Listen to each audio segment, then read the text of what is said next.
Halloween, it's Halloween, it's Halloween.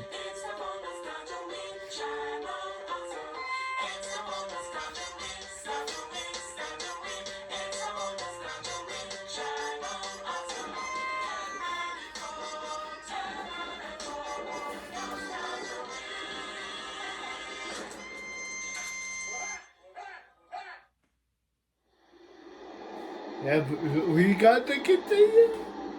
Let's see where we're going. Where did it lead to?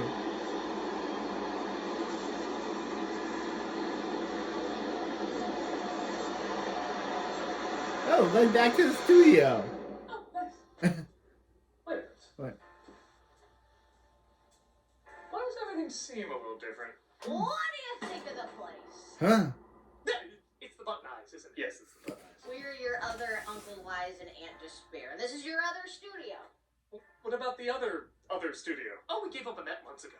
I don't know if you're aware of this, but it takes money to fix those. So we made a deal with the devil.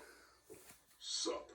So why does everybody have Button Eyes then? Well, it's a long, complicated story with many layers to it. Just looks cool? It just looks cool. But everyone is here, like other Zack Snyder. This place is great. Here, my cut of Justice League is the only good DC movie I got. Other Chester and Doe. Oh, Mr. Critic, in this world we're incredibly successful business owners. Yes, we only dress this way because we're eccentric. Other chart guys. The chart says we should pick for ourselves. I think we should follow the charts. Agreed. Also, this place is great. Other Jim. I ain't doing that pop in the frame shit. You guys are not. Okay, Jim. Even other Metadog is here. I'm too meta for the buttons. Oh, so you're paying here too. Actually, I looked at the script and I think the analogy you have planned is pretty great. Oh, well, thank you. Though I don't think I'm a popular enough character for a callback. Thanks, we're good. How many views did Grumpy Cat Christmas get again? You can go now. Sure, I'll just duck down, pretend I vanished. Okay, actually, things do seem a bit better here. Yes, this is the perfect place to host Nostalgia-ween. As well as the perfect spot to review Coraline. What's Coraline? You know, a stop-motion movie from Leica Studios. What the hell's Leica Studios? Oh, he must be talking about Will Vinton Studios. Oh shit, we're doing this? Yes. Will Vinton Studios is still very much alive here. Yeah, I don't know if I want to go down this road. Why? Did something happen between Will Vinton and Leica Studios in your world? No, they got along great. Don't look it up. In fact, we got this amazing film out of it. Okay, whatever your thoughts are on the creation of this company, I'm not a businessman. I wasn't there. I don't know what went down. There's no doubt that Leica is one of the most impressive animation studios around. They combine artistically pleasing films with surprisingly mainstream success, making the weird, creepy, but likable movies people who love stop motion want to see. And their first / arguably biggest step was with Coraline. Alex, you're back in the studio for this one, or Button Released in 2009, Studio. directed by an already iconic director when it comes to Halloween, Henry Selick, Coraline was based on the Neil Gaiman novella, and is everything you would want a movie like this to be. It's dark, it's creative, it's visually stunning, it's got an aggressive edge to it, but also an amazing amount of charm. Its button eyes are about as iconic as Pinocchio's long nose. You immediately recognize it and connect it to freaky scenarios about as terrifying as Pinocchio, too. It's another one of those intense movies parents have no problem showing their kids because they accept it as the right way to scare kids. A way that's inventive, imaginative, and teaches some familiar but still relevant lessons. So why should films grow more popular around Halloween and thank God hasn't gotten a sexy costume release? Well, let's take a closer look. While I'm back at the studio, that seems just as normal as before. Maybe even more normal. Let's take a look at Coraline. We open on the unintentional Wes Anderson apartments where movers, who look too specifically designed not to be based on somebody there, are living in the Jones family. There's the mother, played by Terry Hatcher, the father, played by John Hodgman, and Coraline, played by Dakota Fanning. That's Ladanya, Caroline. Coraline. The name was actually a misspelling from Gaiman of Caroline, but when he saw the O replace the A, he said, there has to be somebody with that name. I wonder what her story is, and immediately wrote this book. After the in-joke mover is given an in-joke tip, Coraline quickly discovers there's nothing to do but be bored. And be terrorized by one of the skeleton bikers from Batman Returns. Let me guess, you're from Texas or Utah, someplace dried out and barren, right? This is Wybie, played by Robert Bailey Jr., who was originally not in the book, but was created because they figured there's only so long Coraline could talk to herself. I do feed him every night, and sometimes he'll come in my window and bring me little dead things. Had he only been in the human world, I feel like he would have felt like an add-on, but having another version of him in the other world, even though it's technically not him, weirdly fleshes him out more. At the very least, we learn more about Coraline's thoughts about him when we see her reactions to what constantly happens to him. Fanning is also perfect in this role. I'll be honest, as a child actress, I always found her a little off. I can't say she's bad, but her performances always felt a little more Hollywood than genuine, and for the roles she chose sometimes that could be a little distracting. But I thought she had mad talent as a voice actress. For whatever reason, her inflections really work well in the animated realm. She finds a believability and likability. She was also in Cat in the Hat. I was felled in a well yesterday, Mom. Uh-huh. I would have died. That's nice. The stop motion, big surprise, is also crazy impressive. Selick has gotten so good, his stop motion is almost as smooth as CGI. But it is cool seeing this in-between realm of more grand and detailed than Nightmare of James, but just a little choppy, so you can still tell it's stop motion.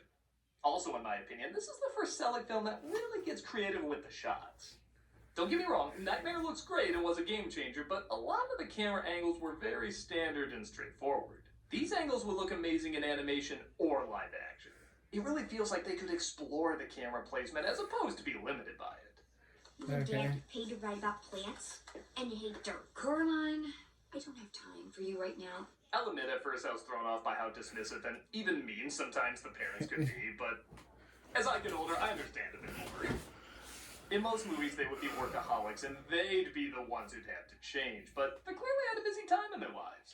If you pay attention to the little details, you notice they're moving while still having to work. Nothing is unpacked. They got circles under their eyes. They're recovering from an accident, and Coraline is being a typical little shit like any kid at that age would.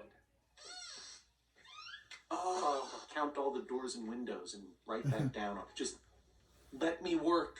All things considered, it's kind of amazing they're as put together as they are in this flick. They're just not the overly put together parents we see in so many other animated movies. Or overly bad. They just got a lot going on. Also, I knew I was going to love this character when she entered a room like this. That's such a little detail. They didn't need to animate her doing that, but they did. And it gets across so well how much energy she has pent up, but no proper outlet for it. Like I said, a good chunk of the storytelling is the little touches sprinkled throughout. Some kid left this on the front porch. After finding a doll version of herself, she discovers a Being John Malkovich door that leads to a different world. Mom?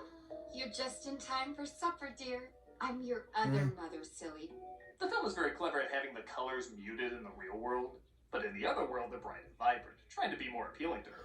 Yeah. What's even more clever is as the world gets more nightmarish, the colors become even more vibrant, aggressively vibrant, to where it almost hurts your eyes to look at them. It would have been so easy to have everything go darker and gray as the world gets scarier. This route is much more consistent with how it started out.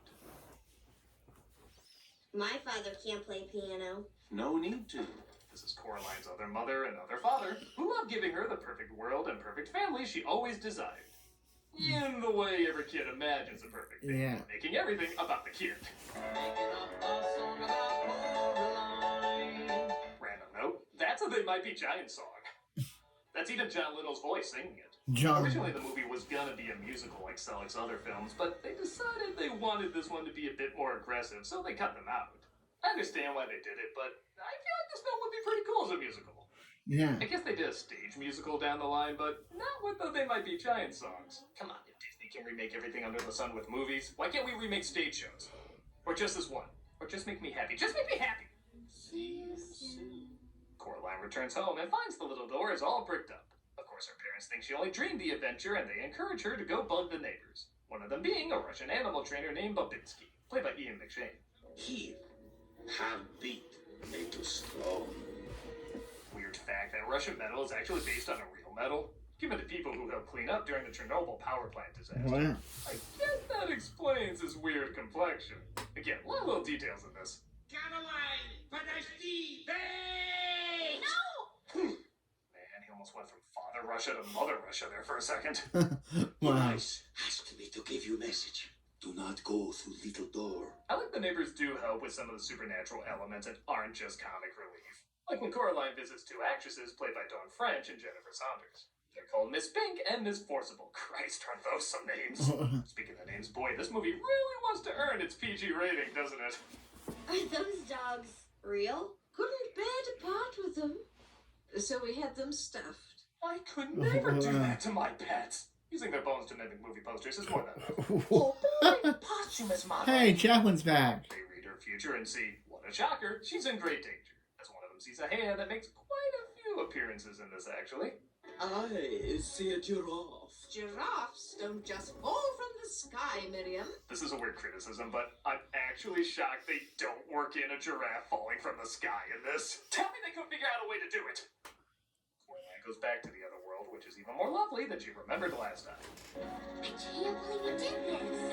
Mother said you'd like it. I hate to admit I never noticed that in the real world the garden is shaped like the other mother's face. Man, I thought the Schwarzenegger Museum was pushing it, trying to shape the town like his head. I thought you'd like him more if he spoke a little less. So I fixed him. I like it. And boys can't talk in this world? Come All on. that's missing is a horse bringing a mini spa and a copy of the Barbie movie. This will be every girl's utopia. Also, am I crazier? Is that foreshadowing these three later? What? The neighbors seem better too, as Popinski's mice put on maybe the weirdest moving animation in the movie. And the actresses are still pretty nightmare fuelish.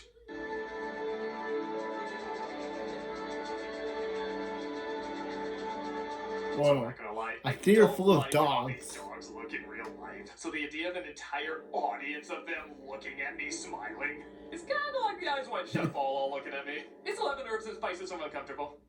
A big bottom sea which Okay, I take it back. This is all those things I said 1 sentence ago. to present an alluring display. I should point out this is one of the first stop motion films to be shot in 3D. And while a lot of it did look amazing in the theater, this was like a big screen version of that old lady from The Shining. But all you saw was a close-up of her flabbergasters. 'Twasn't pleasant. You must be the other cat. I'm not the other anything. I'm me. It looks like the cat that keeps looking at Coraline in the real world can talk in this world. And because this film would feel weird without Keith David in it, Keith David plays him.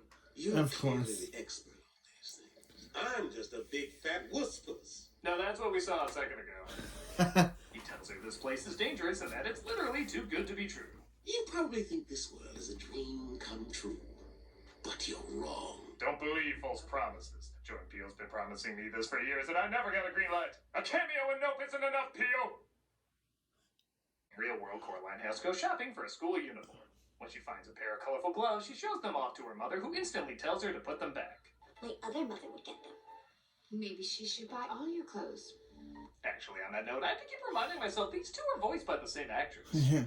I know it sounds obvious as Hatcher doesn't change her voice at all, but the personalities are so different and go through so many radically different changes that I have no problem separating them as different people. Look, Coraline, if things go well today, I promise I'll make it up. You know I love you. So, where are they? With that said, it's time to have the button talk. No way! You're not sewing buttons in my eyes! Oh, come on, you haven't even heard our plans for sewing other parts of the body. Uncle Kellogg would be so proud.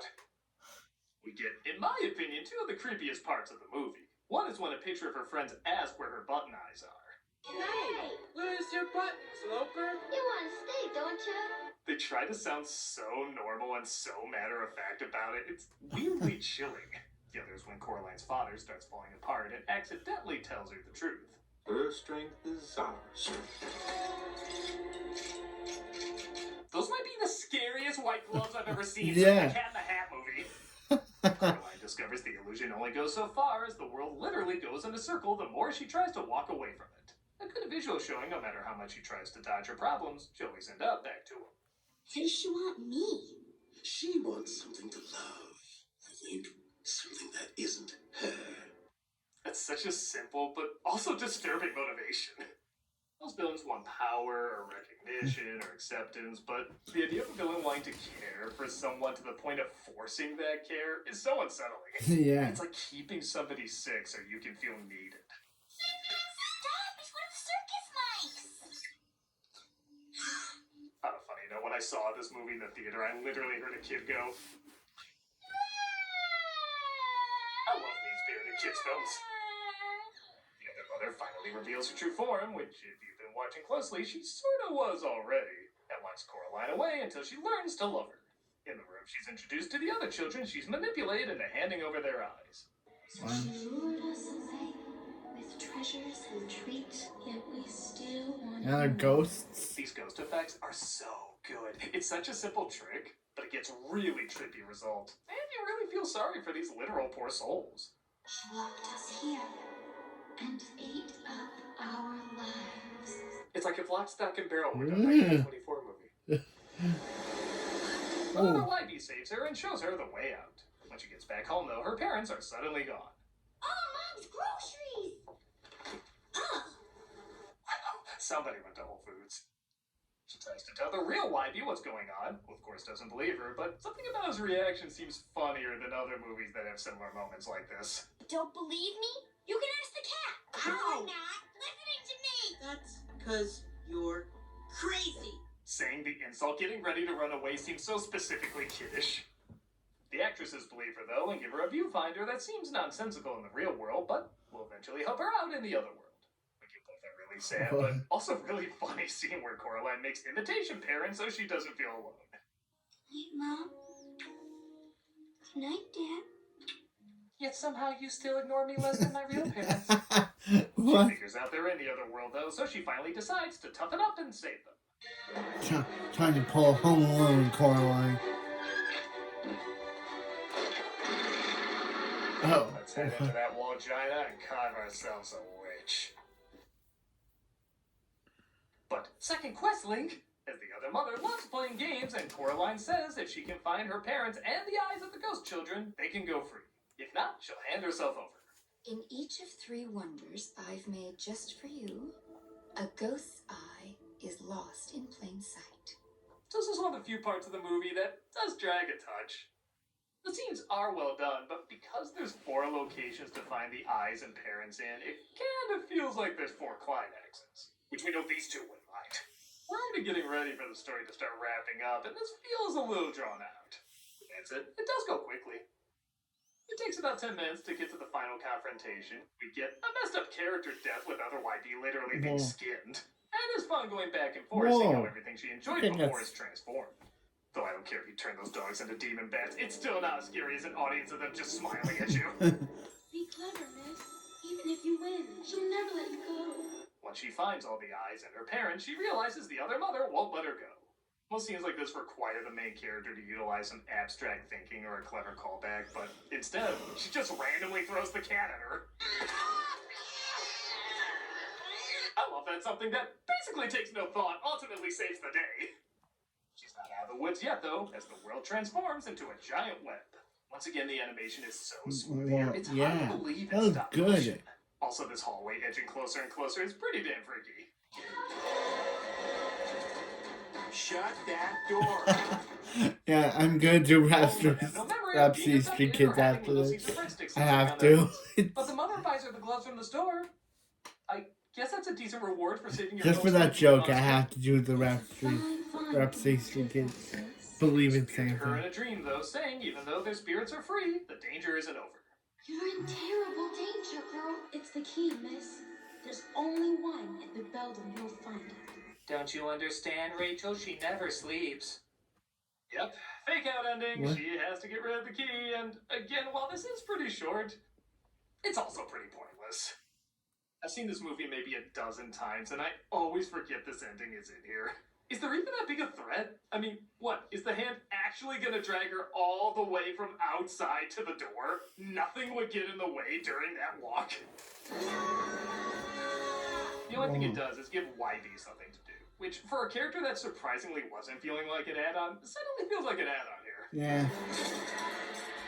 I'm really sorry I didn't believe you about all this evil stuff. I guess it's good they bond over something, as the last time we saw them they were at their wits' end. But they also patch things up later when it's revealed that one of the ghost kids was actually his grandma's missing sister. So I don't know, I feel like that would have been enough. But whatever, scary movie tropes, I guess. And nobody goes against the tropes.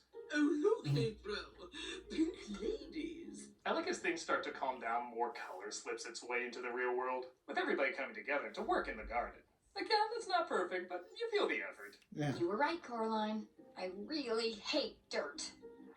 But The tulips look nice.